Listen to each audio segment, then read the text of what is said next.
अस्सलाम वालेकुम। आज मैं आपको अदब के बारे में थोड़ा सा बताना चाहूँगी कि उसकी कौन कौन सी असनाफ़ होती हैं। देखिए, एक होती है शायरी और एक होती है नसर। सबसे पहले मैं आपको असनाफ़ सुखन के बारे में बताऊँगी, यानी शायरी की असनाफ़ के बारे में बताऊँगी। सबसे पहले आती है सिन्फ में हम्द। हम्द वो नज़्म है जिसमें अल्लाह की तारीफ़ बयान की गई हो। नात वो नज़्म जिसमें नबी करीम सल्लल्लाहु अलैहि वसल्लम की तारीफ़ बयान की जाए। कसीदा कसीदा पहले ज़माने में बादशाहों के सामने उनकी तारीफ़ें करके ऐसी शायरी की जाती थी और बादशाहों से इनाम लिया जाता था। यानी किसी भी शख्सियत की तौसीफ़ी नज़्म सिफ़त बयान करके, खूबियाँ बयान करके उनसे पैसे लिए जाते थे या बादशाहों को खुश करने के लिए पढ़ी जाती थी। मसनवी छोटी बहार की नज़्म होती है जिसके हर शेर के दोनों मिसरे हम काफ़िया हों और हर शेर का काफ़िया अलग होता है। इसके बाद है मरसिया। मरसिया मौत पे इजहार रंज की शायरी की नज़्म है, यानी किसी मरने वाले की जब खूबियाँ बयान की जाती हैं और उसके ऊपर शायरी की जाती है तो वो मरसिया कहलाती है। हमारे यहाँ अमूमन मरसिया जो है वाक़या करबला पे किए गए हैं ज़्यादातर।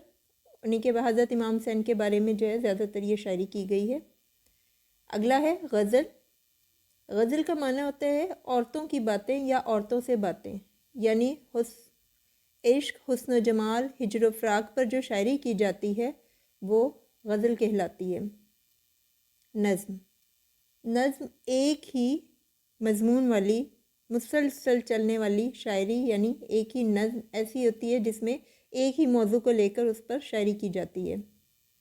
फिर है कता बग़ैर मतला के। मतला तो आपको पता ही होगा ना कि नज़्म का गज़ल या कसीदे का वो पहला शेर जिसमें काफ़िया और रदीफ़ दोनों मौजूद होते हैं। बग़ैर मतला के दो या दो से ज़्यादा अशार जिसमें एक ही मज़मून का तसलसल हो, यानी एक ही मौजू पे बात चल रही हो। रुबाई रुबाई जैसे कि लफ्ज़ से पता चल रहा है, रुबा चौथा हिस्सा होता है। 4 मिसरों की एक नज़्म होती है जिसका पहला, दूसरा और चौथा, ठीक है, तीसरे में बेशक काफ़िया इस्तेमाल हुआ हो या ना हो, जिसका पहला, दूसरा और चौथा मिसरा हम काफ़िया होते हैं, ठीक है, वो हमारे पास क्या कहलाती है? रुबाई कहलाती है। अब हमारे पास अगली है मुखम्मस। मुखम्मस 5 को कहते हैं। वो नज़्म जिसके हर बंद में 5-5 मिसरे होते हैं, ठीक है, यानी हर 5 मिसरों पर मुश्तमिल एक जो बंद होता है उसे मुखम्मस कहते हैं। फिर उसके बाद है आखिर में हम देखते हैं मुसद्दस। वो नज़्म जिसके हर बंद के 6 मिसरे होते हैं। मुसद्दस का मतलब होता है 6, मुखम्मस का मतलब होता है 5, रुबाई का मतलब होता है 4, ठीक है। अब मुसद्दस देख रहे हैं हम, वो नज़्म जिसके हर बंद के 6 मिसरे होते हैं मुसद्दस कहलाती है।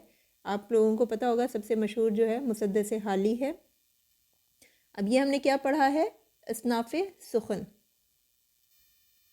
और अब आ जाएँ असनाफ़ सुखन के बाद अब हम देखते हैं असनाफ़ अदब को, यानी असनाफ़ नसर को।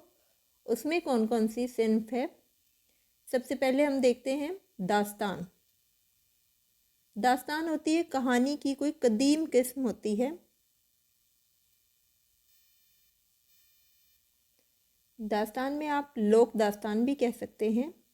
इनके मुसन्निफ़िन का पता नहीं होता, अता पता नहीं होता। ये कहानियाँ बस नस्ल दर नस्ल ही चली आती हैं, यानी सीना ब सीना नस्ल दर नस्ल चली आती हैं। हाँ, इनमें जो है बहुत सारे आपकी अखलाकियात के लिए, आपकी किरदार साजी के लिए बहुत से मौजू होते हैं।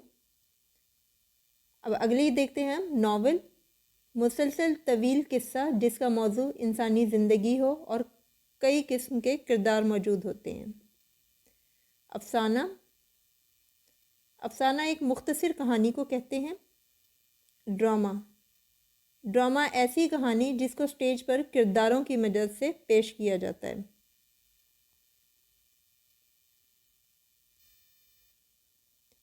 ड्रामे में मुकालमा भी बहुत ज़रूरी होता है।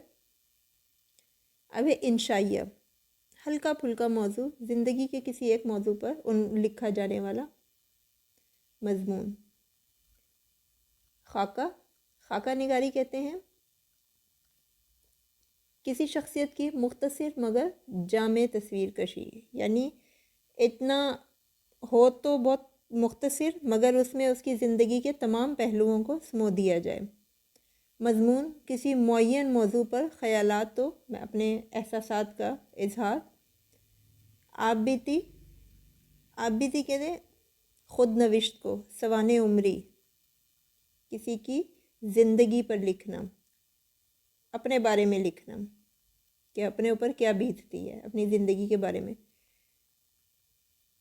सफ़रनामा, जितने भी सफ़री वाक़यात व मुशाहिदात होते हैं उनको सफ़ाए करतास पर बखेरना।